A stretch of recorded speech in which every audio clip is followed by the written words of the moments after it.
Assalamualaikum warahmatullahi wabarakatuh. Bismillahirrahmanirrahim. Alhamdulillahirabbil alamin. Wa afdhalus salati wa atammu taslimi ala sayyidina Muhammadin wa ala alihi wa sahbihi ajmain. Rabbi shrah li sadri wa yassir li amri wahlul 'uqdatam min lisani yafqahu qawli. Subhanaka la ilma lana illa ma 'allamtana innaka antal alimul hakim. Allahumma akhrijna min zulumatil wahmi wa akrimna binuril fahmi waftah alaina bima'rifatil ilmi wa sahhil akhlaqana bil hilm waj'alna mimman yastami'una al-qawla fayattabi'una ahsana. Allahumma ati nufusana taqwaha wa zakkiha anta khairu man zakkaha anta waliyuha wa maulaha. Allahumma arinal haqqa haqqan warzuqna ittiba'ah wa arinal batila batilan warzuqna ijtinabah. Allahumma anfa'na bima 'allamtana wa 'allimna ma yanfa'una wa zidna ilman wa huda, amma ba'd. Alhamdulillah, muslimin muslimat yang saya hormati, yang mengikuti siri kuliah secara online melalui FB Live yang dianjurkan oleh NGO Ahli Sunnah wal Jamaah Research Group yang dikenali sebagai ARG, yang mana di siang Ramadan ini kita memfokuskan kepada membaca, memahami dan mengambil manfaat dari isi kitab Penziarah Kubur Bukan Penyembah Kubur yang disusun oleh Al-Fadil Kiai Ma'ruf Khazin Hafizahullah wa nafa'na bihi wa bi'ulumihi fid daraini amin. Ini merupakan siri yang ke-19 dan 20 dikombine kerana saya cuba nak mengikut hari bulan Ramadan. Hari ini hari 20 Ramadan dan semalam kita miss kuliah ini, jadi kita combinekan terus 19 dan 20 siri 19 dan 20 dalam satu siri. Dalam siri-siri yang lalu kita telah masuk ke dalam melihat hujah ulama-ulama yang tidak menerima label penyembah kubur kepada amalan-amalan menziarahi, mengambil berkat di kuburan. Itu tidak sesekali dianggap sebagai menyembah kubur sebagaimana label yang dibuat oleh Syekh Ibn Taymiyah, murid-murid beliau, dan juga kemudian diikuti, dihidupkan semula oleh pengasas fahaman Wahabi iaitu Syekh Muhammad bin Abdul Wahhab, dan juga tokoh-tokoh yang berfahaman Wahabi yang melabelkan dengan label yang bid'ah dan buruk ini, iaitu penyembah kubur, al-kuburiyun, kepada umat Islam yang menziarahi kubur dan mengambil keberkatan di kuburan. Dalam kuliah yang lalu kita lihat misalnya Al-Imam Az-Zahabi rahimahullah ta'ala. Al-Imam Az-Zahabi sebagai catatan, dan kita telah sebutkan, merupakan murid kepada Syekh Ibn Taymiyah. Tetapi tidak semua masalah beliau tu sependapat dengan guru beliau, tidak terutamanya dalam masalah menziarahi kubur ini. Al-Imam Az-Zahabi rahimahullah ta'ala seperti ulama-ulama yang lain tidak menganggap amalan-amalan ini sebagai perkara yang dianggap syirik atau menyembah kepada kubur, tidak. Diceritakan tentang bagaimana makam Imam Malik rahimahullah ta'ala merupakan perkuburan yang masyhur dan sentiasa diziarahi oleh umat Islam, dan bahkan makam Al-Imam Al-Bukhari rahimahullah ta'ala dijadikan tempat umat Islam melakukan istisqa, memohon hujan daripada Allah Subhanahu Wa Taala dengan mengambil barakah. Melakukan istisqa itu di sisi makam Al-Imam Al-Bukhari rahimahullah, dan tidak ada ulama pada zaman itu yang membawa bid'ah, menuduh amalan itu sebagai syirik atau menyembah kubur. Baik, hari ini kita akan sambung di muka surat 78, iaitu berkaitan dengan makam Imam Muslim rahimahullah, ulama hadis yang terkenal yang tidak perlu diperkenalkan lagi, murid kepada Imam Bukhari rahimahullah, Dicatatkan oleh Al-Imam Az-Zahabi dalam Siyaru A'lamin Nubala, tuwfiya muslimun fi syahri Rajab sanata ihda wa sittina wa mi'ataini bi Naisabur an bid'in wa khamsina sanah wa qabruhu yuzar. Imam Muslim meninggal pada bulan Rajab 261 Hijriah di Naisabur dalam usia 50 tahun lebih, masih agak muda ya. Dan makamnya itu sentiasa diziarahi. Jadi bukan diziarahi kerana ada pertalian darah, bukan diziarahi kerana orang kampung ataupun nenek moyang, tetapi sentiasa diziarahi oleh umat Islam kerana keilmuan beliau, kesolehan beliau sebagai salah seorang daripada ulama pakar hadis yang dipercayai, yang menghimpunkan hadis-hadis Nabi SAW. Maknanya apa? Diziarahi di atas keberkatan. Yang inilah yang dianggap sebagai syirik oleh golongan Wahabi dan seumpamanya. Sedangkan kalau menziarahi atas nama menziarahi ibu bapa, atas nama menziarahi rakan taulan yang telah meninggal dunia, iaitu Wahabi pun tidak sampai mengatakan syirik. Itu tidak jadi pertikaian antara kita dan golongan Wahabi. Setahu saya lah kalau sekadar menziarahi kubur begitu saja, Wahabi pun tidak menuduhnya sebagai syirik. Yang dianggap sebagai syirik atau menyembah kubur ini kalau diziarahi kerana tujuan tabarruk, mengambil kebaikan, iaitu yang dituduh syirik oleh golongan Wahabi. Selagi mana kita itu berkeyakinan bahawa apa sahaja yang ada pada makhluk hidup atau mati hakikatnya tidak mendatangkan sebarang kebaikan ataupun boleh menolak sebarang keburukan, baik dan buruk adalah daripada Allah Subhanahu Wa Taala juga. Hanya kan makhluk ini asbab semata-mata, maka tidak ada masalah langsung. Memang itu kehidupan kita di dunia ini seimbang antara asbab dan hakikat.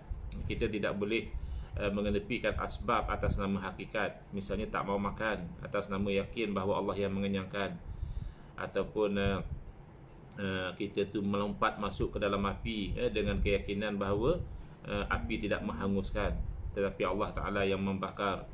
Ataupun satu orang tu menikam orang yang lain dengan keyakinan bahawa pisau tidak melukakan, hanya saja yang melukakan adalah Allah. Tu tak boleh, kerana kita telah mengenepikan asbab. Sedangkan hukum syarak dia terbina di atas mengambil kira sebab musabab.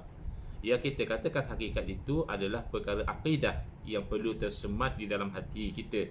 Bermakna ketika kita makan makanan apapun, kita yakin bahawa yang mengenyangkan kita adalah Allah. Kalau kita berobat dengan obat apapun, kita yakin bahawa yang menyembuhkan kita adalah Allah. Demikianlah kalau kita itu melihat kepada api dan sesuatu yang dibakar oleh api, kita kena berkeyakinan bahawa yang membakar pada hakikat adalah Allah. Demikian pisau kita kena yakin bahawa yang melukakan pada hakikat adalah Allah. Namun keyakinan hakikat ini tidak sampai kita mengenepikan asbab, termasuklah yang dikatakan tabarruk, tawassul, istighasah. Itu semua hanya sebab semata-mata. Pada hakikatnya segala kebaikan daripada Allah Ta'ala, yang menolak segala kemudaratan juga adalah Allah Subhanahu Wa Ta'ala. Sekejap ya tuan-tuan.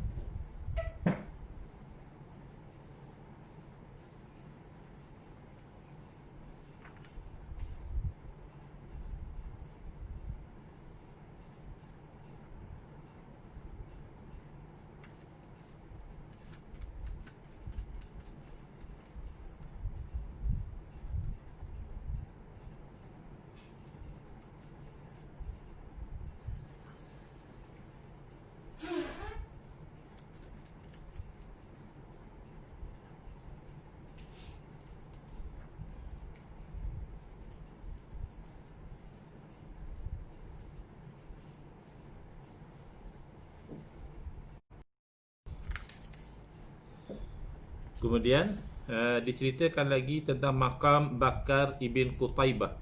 Qala ibn Khulkana wa kana Bakar ibn Qutaibah taliyan lil Qur'ani bakka salihan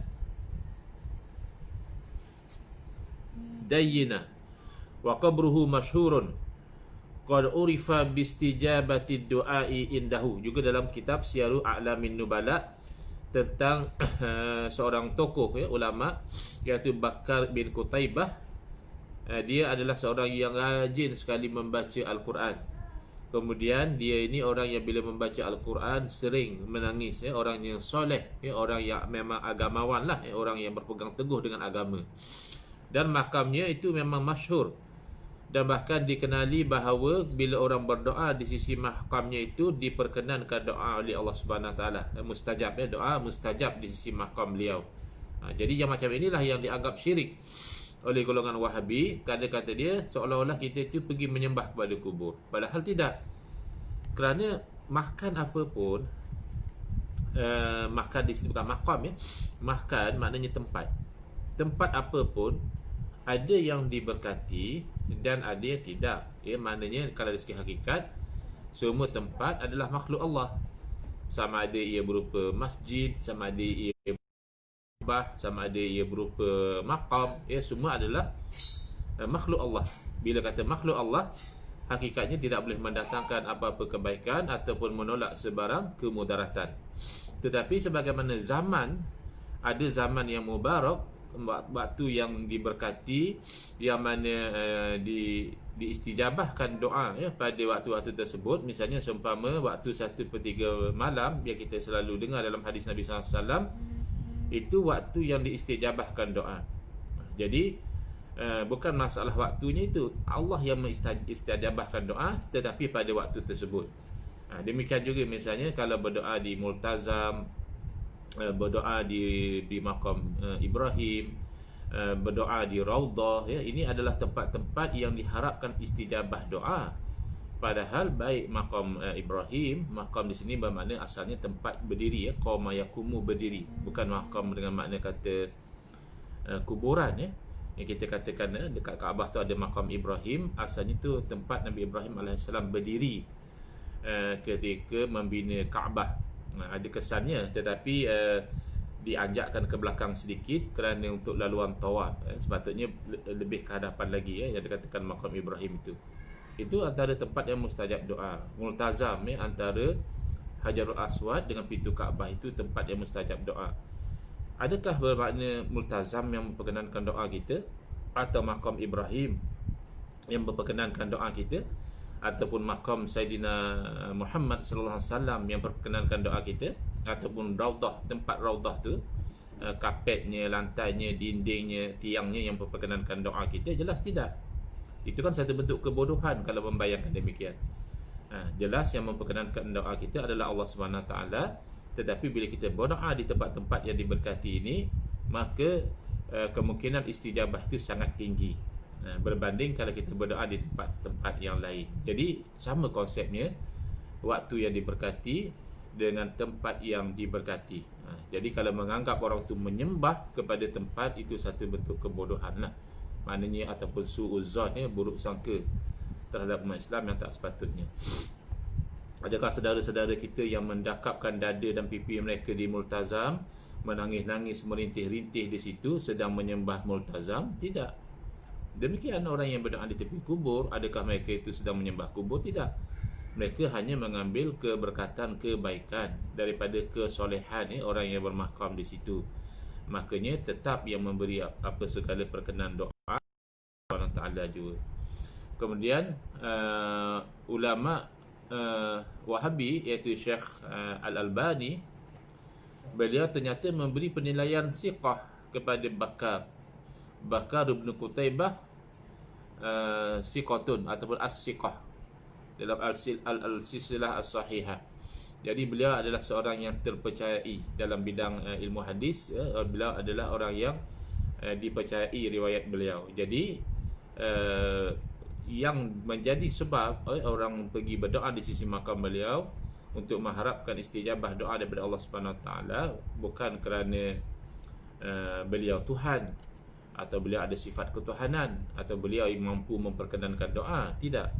Tetapi oleh kerana itulah karakter yang bagus yang ada pada beliau, orang yang rajin baca Al-Quran, bukan setakat baca, bahkan kerap menangis bila membaca ayat suci Al-Quran. Orang yang menangis ni, yang kerap menangis ni, biasanya itu menandakan hatinya itu lembut, hatinya itu lapang, dia penuh dengan nur hidayah daripada Allah Subhanahu Wa Taala. Berbeza dengan kita, kalau baca Al-Quran pun tak pernah nak menangis. Pertama, kita tak faham apa yang Al-Quran ceritakan, apa yang sindiran-sindiran, ajaran-ajaran, amaran-amaran yang ada dalam Al-Quran, kita tak faham. Itu satu. Yang kedua, kalau faham pun, itulah masalahnya adalah kekerasan hati. Kadang kalau kita menangis pun disebabkan orang sebelah menangis. Tengok ramai orang menangis, aku menangis jugalah, macam itu. Tapi orang-orang yang soleh, lebih-lebih lagi orang Arab, mereka faham, mereka dapat terasa benar-benar uslub apa yang disebut dalam Al-Quran itu, mereka menangis, menitiskan air mata kerana membaca Al-Quran. Orang yang soleh, orang yang berpegang teguh dengan agama, di situlah datangnya yang dikatakan keberkatan. Ini bukan konsep menyembah kepada makhluk, na'udzubillah min zalik. Kemudian disebutkan lagi dalam Syiarul A'lamin Nubala, maqam Ammar bin Raja'. Ammar bin Raja'in al-hafizus siqatul imamu siqatun fil hadith, wa mata sanata sam'in wa sittina wa mi'ataini ala sahih, qala wa qabruhu yuzaru rahmatullahi alaihi. Sama juga seperti kisah kubur-kubur yang lain. Yuzaru di sini bermakna diziarahi untuk keberkatan. Kerana kalau semata-mata diziarahi atas nama pertalian keluarga dan sebagainya, itu tidak menjadi kontroversi, tidak menjadi isu antara kita dan saudara-saudara kita yang berfahaman Wahabi. Kemudian Arabi, naqala al-khatibu wa ta'ifatun anna al-harabiyya tuwfiya li sab'in baqaina min dhil hijjati sanata khamsin wa thamanina wa mi'atain, wa kanat janazatuhu mashhudatan, shalla alaihi Yusuful Qadi sahibu kitabis sunan, wa qabruhu yuzaru bi Baghdad. Al-Khatib dan sekelompok ulama yang lain mengutip, maknanya membawa maklumat bahawa Al-Harabi meninggal pada tahun 285 Hijriah. Jenazahnya disaksikan banyak orang, maknanya diziarahi bila berlaku kematian.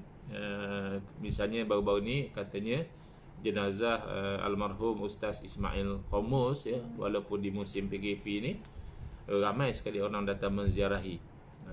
Jadi itu maksudnya masyhud, disaksikan tu maksudnya ramai orang datang berziarah. Kemudian disolatkan jenazah itu, yakni diimamkan. Kalau nak kira disolatkan, ramai yang solat, tapi disebut Qadi Yusuf, maknanya diimami oleh Qadi Yusuf, pengarang kitab As-Sunan. Dan makamnya adalah makam yang diziarahi di Baghdad. Yuzaru di sini sekali lagi adalah bermakna senantiasa diziarahi, kerana hubungan darah ataupun jiran tetangga dan seumpamanya. Makam Ibn Zairaq al-allamatu Syekhu Hamdana wa qabruhu yuzaru wa yutabarraku bihi. Ini lebih jelas lagi.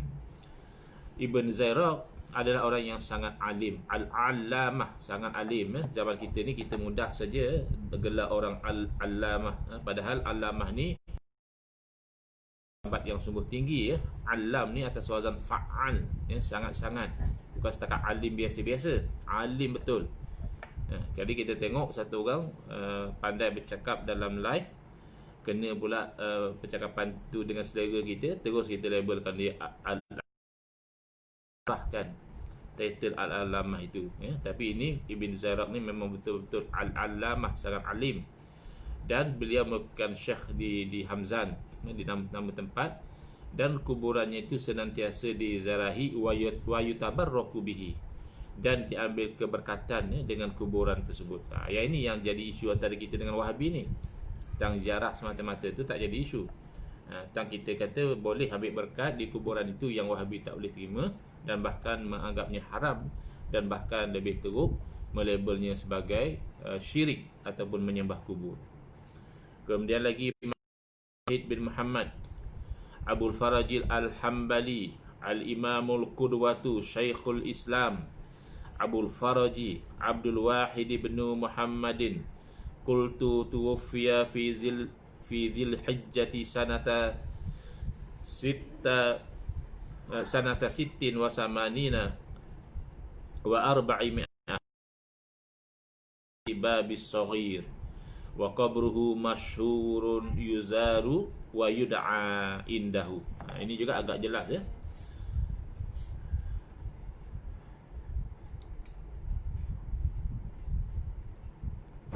Abu Faraj Abdul Wahid bin Muhammad Al-Hambali, mazhab Hambali, mazhab Imam Ahmad bin Hanbal rahimahullah, yang beliau ni menjadi imam, ulama ikutan, panutan dan guru kepada umat Islam. Saya berkata, beliau ni, saya yakni Imam Az-Zahabi berkata, beliau meninggal dunia pada tahun 486 Hijriah, dimakamkan di satu tempat namanya Babus Saghir, pintu yang kecil. Macam di Malaysia lah, mungkin ada nama pintu gang ya, ada nama bukit besar, bukit kecil. Ini namanya. Mahkamnya sentiasa diziarahi dan dijadikan tempat berdoa di sisinya. Yang ni yang Wahbi marah. Bahkan tak payah inilah, cuba saja kita itu berdoa menghadap ke makam Nabi SAW, itu akan dimarahi ya, oleh polis Saudi. Melainkan kalau kita VIP lah, kalau kita ni menteri diiringi oleh konvoi dan sebagainya, mungkin lah ya, tak dihalau. Tapi kalau kita ni orang biasa ni, kalau kita angkat tangan berdoa di sisi makam Nabi SAW, biasanya pengalaman saya sendiri adalah kita tu akan dihalau. Pengalaman saya, yakni saya lihat orang lain juga, bukan saya dihalau. Tapi saya juga pernah dihalau, tak angkat tangan pun, hanya kan duduk lama sikit. Assalamualaikum ya Rasulullah, Assalamualaikum ya Habiballah, dan seterusnya. Terus datang polis, roh dia kata, dia suruh kita pergi. Padahal tak ada ramai orang masa tu. Bimbangnya, sangkaannya begitu, seolah-olah dia menganggap bila kita dengan hormat, dengan khusyuk duduk di hadapan Nabi SAW, sangkaannya kita sedang menyembah kubur Nabi SAW. Itu tidak benar sama sekali. Kemudian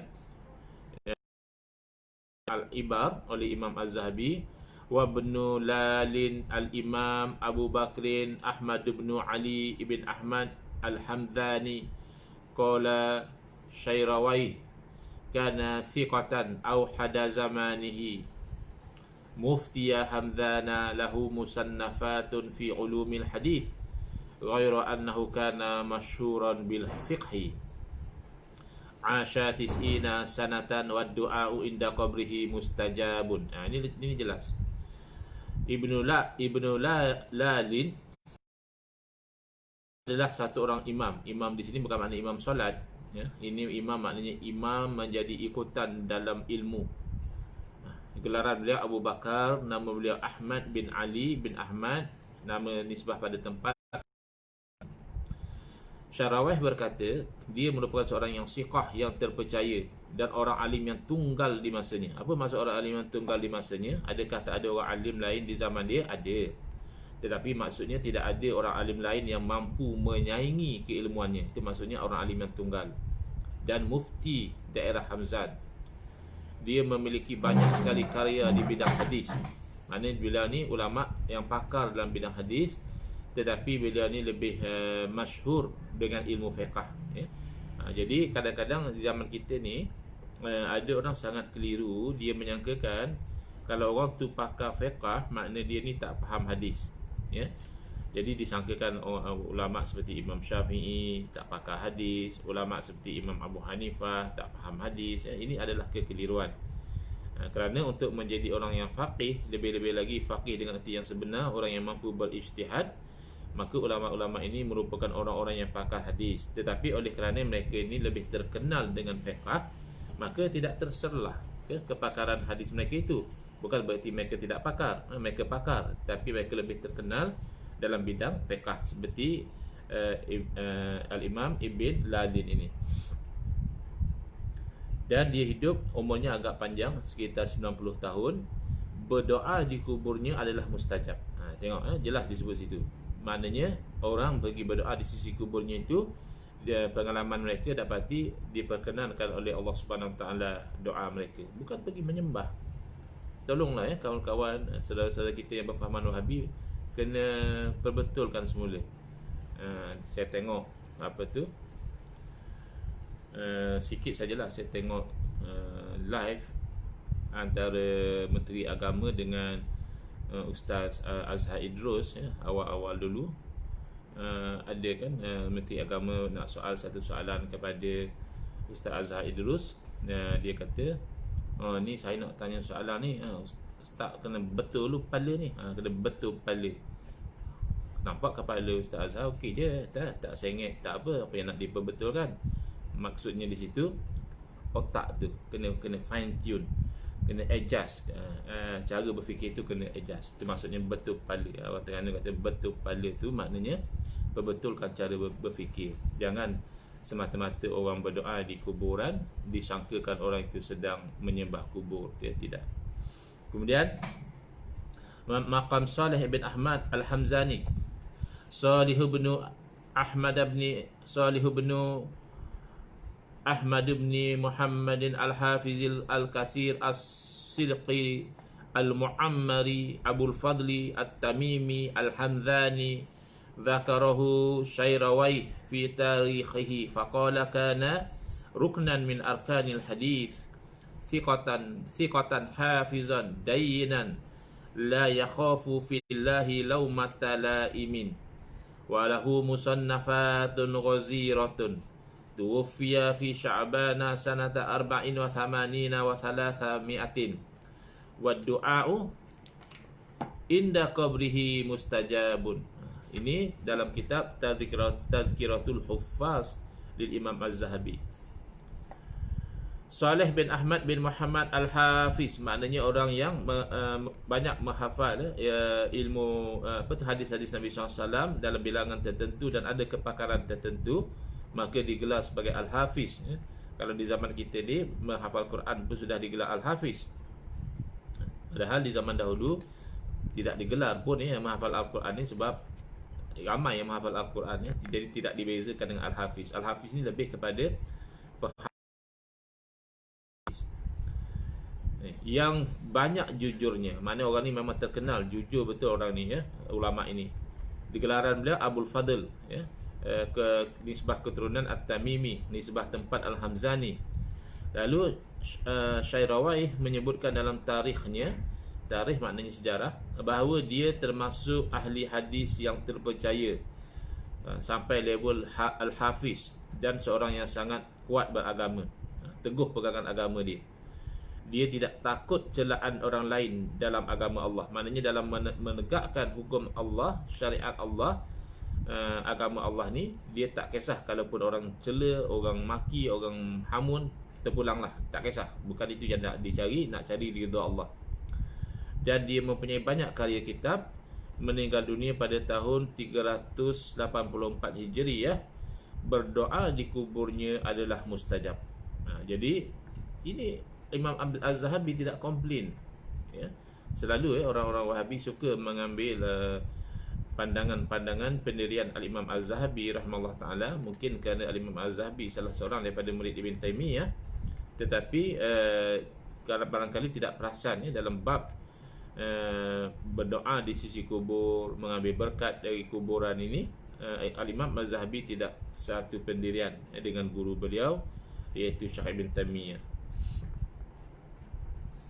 Kemudian lagi maqam Sayyidah Nafisah binti Hasan bin Ali, Nafisatus Sayyidatul Mukarramatus Salihatu Ibnatu Amiril Mu'minin Al-Hasan bin Zaidin Ibni As-Sayyidi Sabtin Nabi SAW. Ini keturunan Nabi SAW, Sayyidah Nafisah.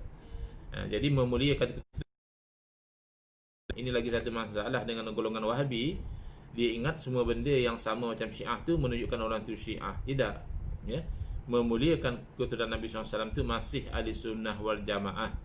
Seseorang Islam tidak menjadi Syiah semata-mata kerana kasih dan memuliakan kepada keturunan Nabi SAW.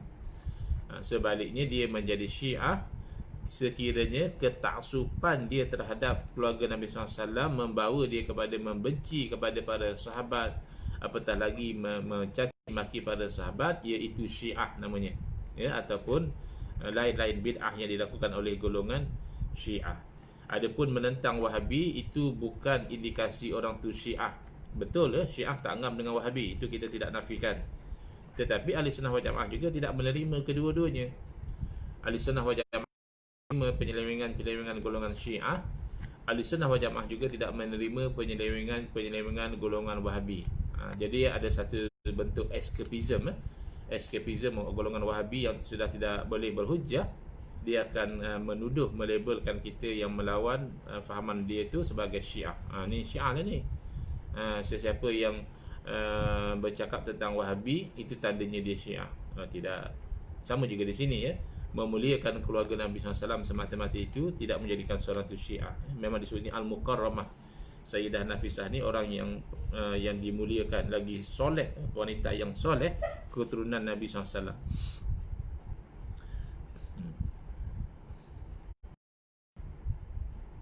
Saya ulang Nafisatu Sayyidatul Mukarramatus Salihatu Ibnatu Amiril Mu'minin Al-Hasan ibn Zaid ibn As-Sayyidi Sabtin Nabi SAW Al-Hasan ibn Ali radhiyallahu anhuma wa qila kanat minas salihatil awabidi wa du'a'u mustajabun inda qabriha bal wa inda kuburil anbiya'i was salihin wa fil masajidi wa arafata wa muzdalifata wa fis safaril mubahi wa fis salati wa fis sahari wa minal abawaini wa minal ghaibi li akhihi wa minal muqarri wa inda kuburil mu'adzabina wa fi kulli waqtin wa hinin li qawlihi ta'ala wa qala rabbukum ud'uni astajib lakum Siyaru A'lamin Nubala.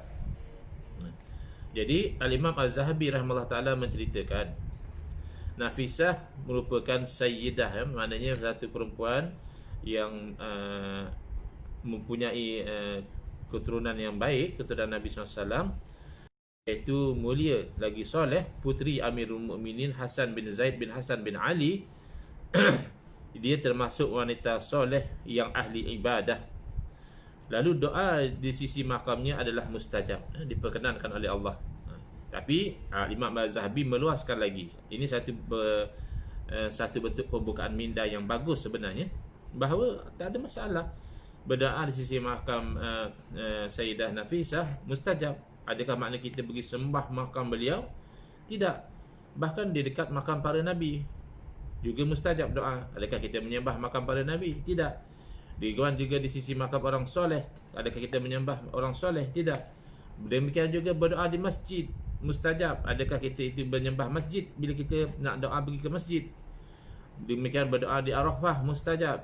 Adakah kita menyembah Arafah? Di Muzdalifah dalam safar yang harus, bukan safar maksiat bukan safar nak buat benda haram, tapi safar maknanya perjalanan jauh yang harus sudah memadai. Apatah lagi kalau yang wajib, apatah lagi dalam perjalanan safar yang sunat, yang harus saja sudah memadai, menyebabkan orang musafir itu kemungkinan doanya diperkenankan Allah Ta'ala tu berbeza berbanding pada ketika yang lain.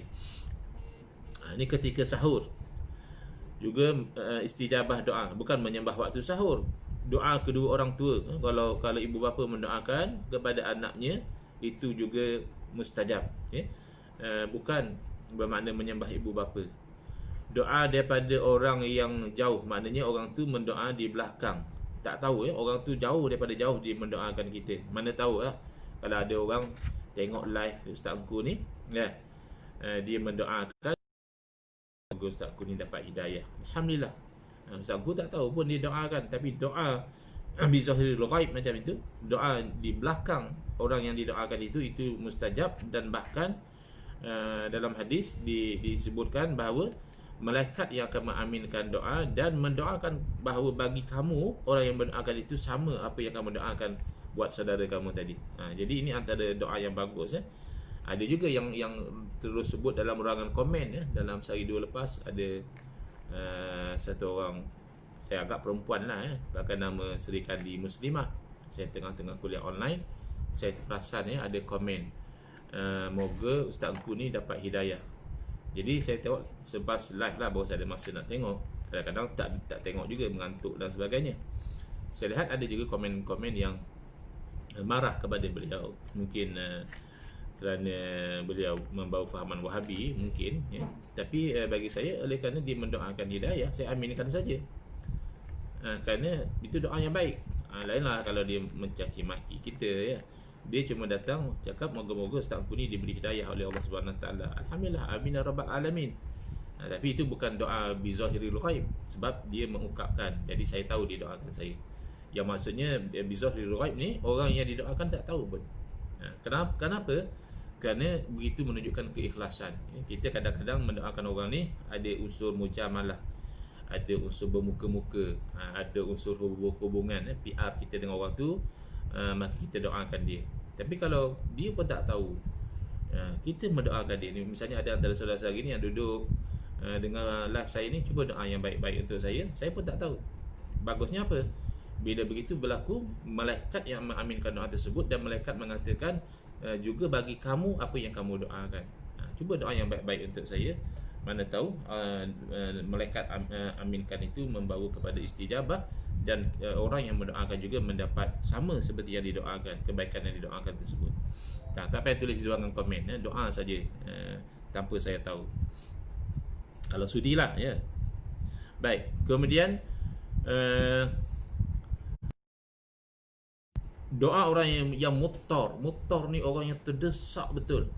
Orang yang dalam terdesak betul-betul, dia mengangkat tangan berdoa kepada Allah Subhanahu Wa Taala, ya, dia memohon, itu istijabah juga. Tapi dia ada halangan juga, ya, daripada istijabah doa ni.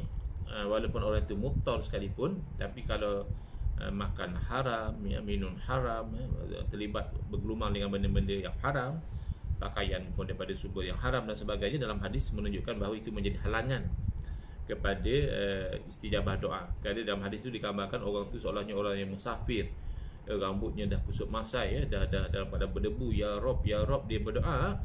Nabi SAW kata fa'anna yustajabulah.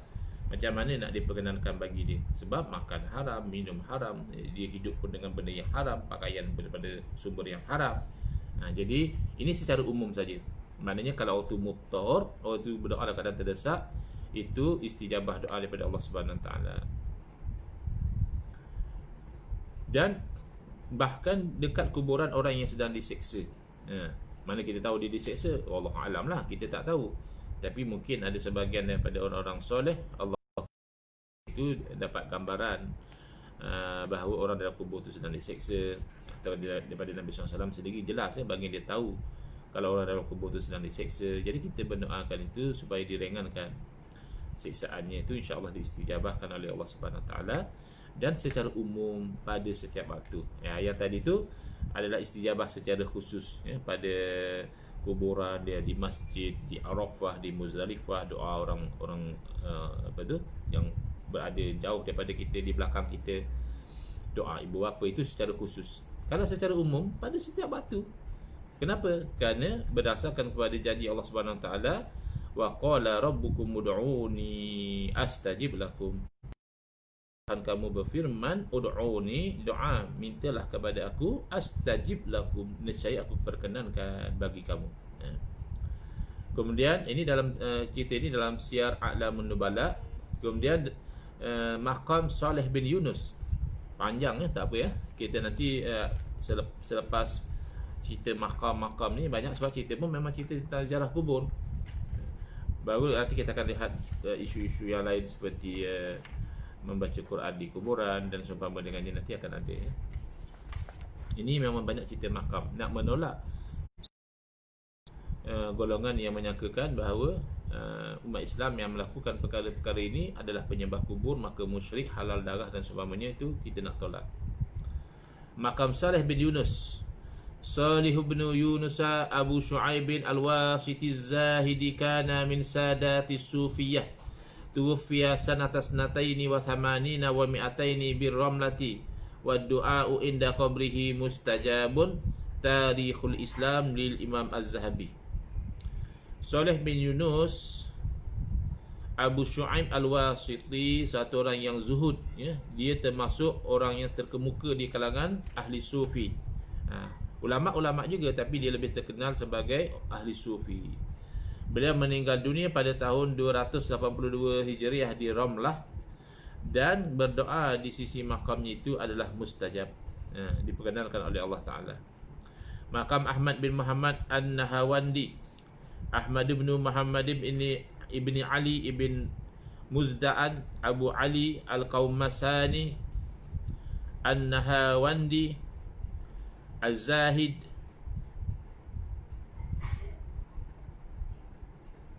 sepatutnya Az-Zahidu lah sebab Ahmadu Az-Zahidu qala Syairawai fi tabaqati kana saduqan thiqatan syekh as-sufiyyati wa kana lahu ayatun wa karamatun zahirah wa qabruhu bi anbata yuzaru wa yuqsadu minal buldani tarikhul Islam lil-Zahabi.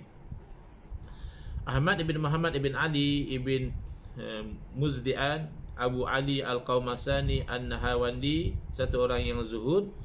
Syarawaih berkata dalam kitab Tabaqat, ia merupakan satu orang yang saduq, orang yang benar dan terpercayai, siqah, merupakan guru kepada ahli sufi, dan baginya tu ada tanda-tanda dan juga karamah yang Allah kurniakan kepada dia, tanda-tanda kesolehan, tanda-tanda dia ni orang yang wali, karamat yang zahirah boleh dilihat oleh orang. Dan perkuburannya di Ambat, di satu tempat namanya Ambat, sentiasa dizarahi dan dituju oleh manusia daripada pelbagai negeri untuk berdoa di situ. Inilah yang dianggap oleh Wahabi macam buat haji pula, kata dia. Oh, ramai-ramai datang ke kubur ni sama macam pergi buat haji di Kaabah.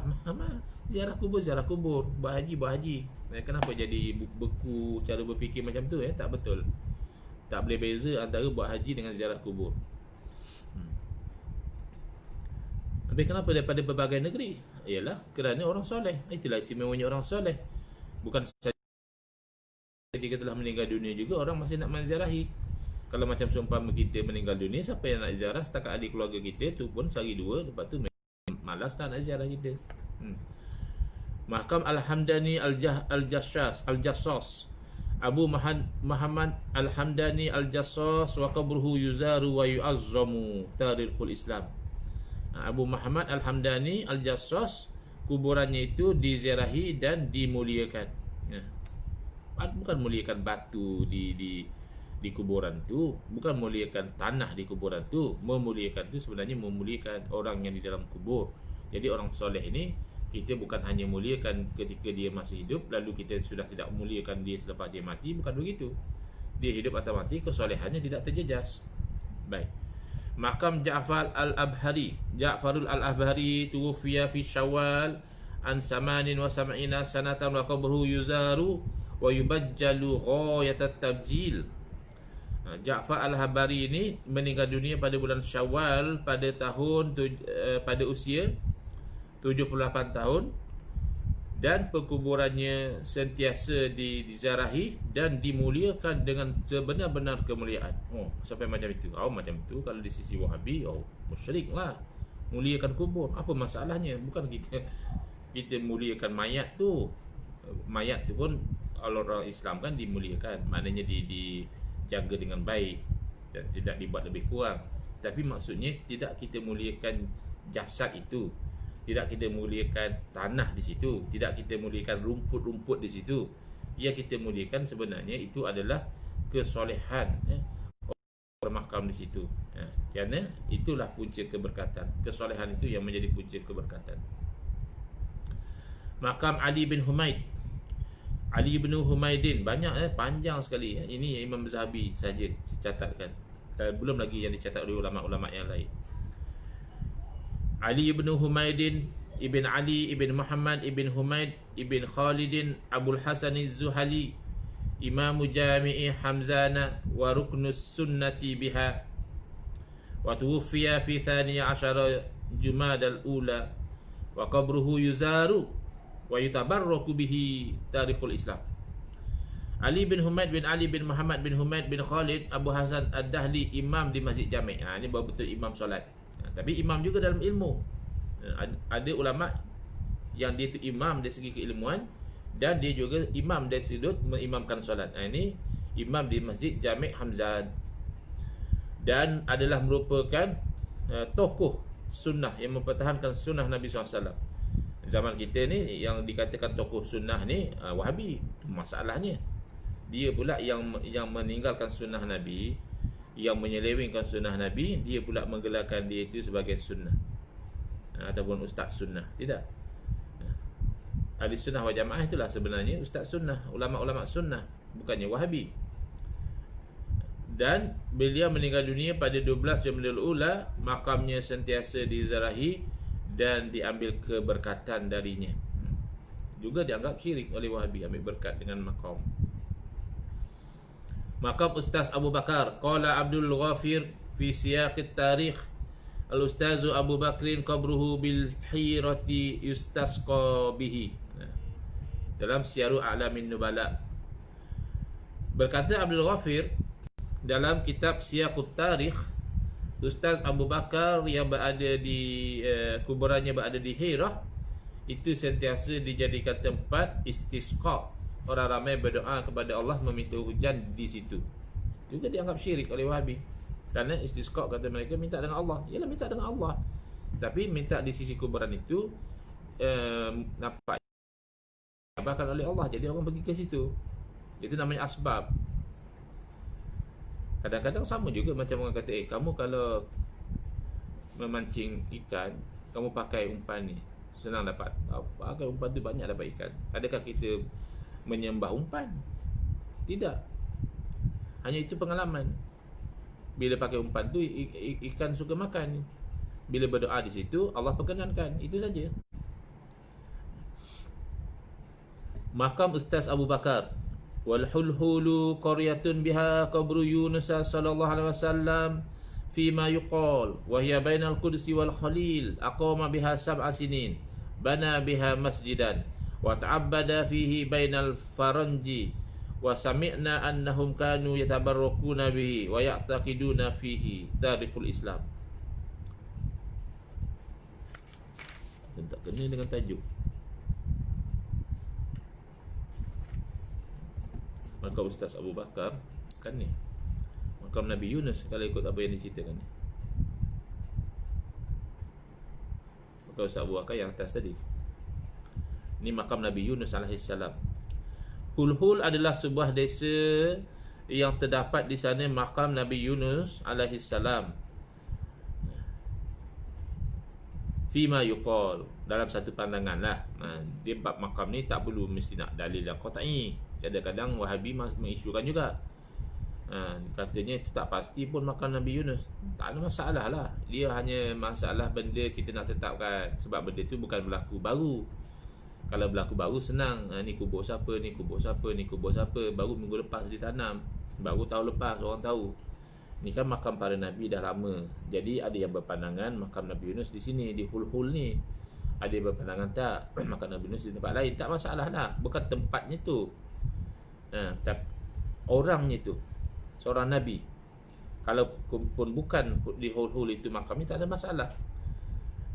Kerana yang menjadi tumpuan tu adalah diri peribadi seorang Nabi.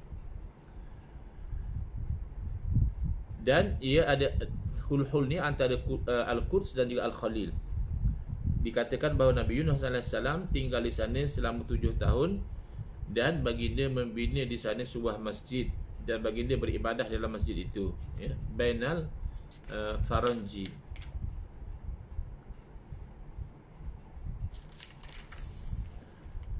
Dan kami mendengar bahawa orang-orang di sana mereka mengambil berkat dengan kuburan Nabi Yunus AS, dan mereka berkeyakinan bahawa kubur Nabi Yunus itu diberkati oleh Allah Subhanahu Wa Taala. Dia tak ada masalah. Sama kita berkeyakinan bahawa Kaabah diberkati oleh Allah. Apa masalahnya? Adakah menyembah Kaabah? Jadi kita yakin pada Nabi itu adalah insan-insan yang dimuliakan, yang diberkati oleh Allah. Maka di situ kedudukannya, bukan batu atau tanah di makam itu. Kemudian Ahlu Hadis Ibn Hibban, apakah catatan beliau, ya? Dah selesai kita dengan catatan-catatan oleh Al-Imam Az-Zahabi rahimahullah ta'ala. Nanti kita akan masuk pula catatan yang dicatatkan oleh Al-Imam Ibn Hibban rahimahullah ta'ala tentang bagaimana maqam para ulama, para solihin, para wali dijadikan tempat berdoa dan tempat mengambil berkat, bukan tempat menyembah sebagaimana yang disangka oleh sebahagian umat Islam sekarang ini. Hadza wabillahi taufiq wal hidayah. Wassalamualaikum warahmatullahi Bismillahirrahmanirrahim. Alhamdulillahirabbil alamin. Wassalatu wassalamu ala asyrafil anbiya'i wal mursalin wa ala alihi wa sahbihi ajmain. Allahumma shrah sudurana wa ahsin akhlaqana wa azim ujurana wa nawwir qulubana bi nuri hidayatika kama natarada bi nuri syamsika abadan abada bi rahmatika ya arhamar rahimin. Walhamdulillahirabbil alamin. Amin ya rabbal alamin wal afu minkum.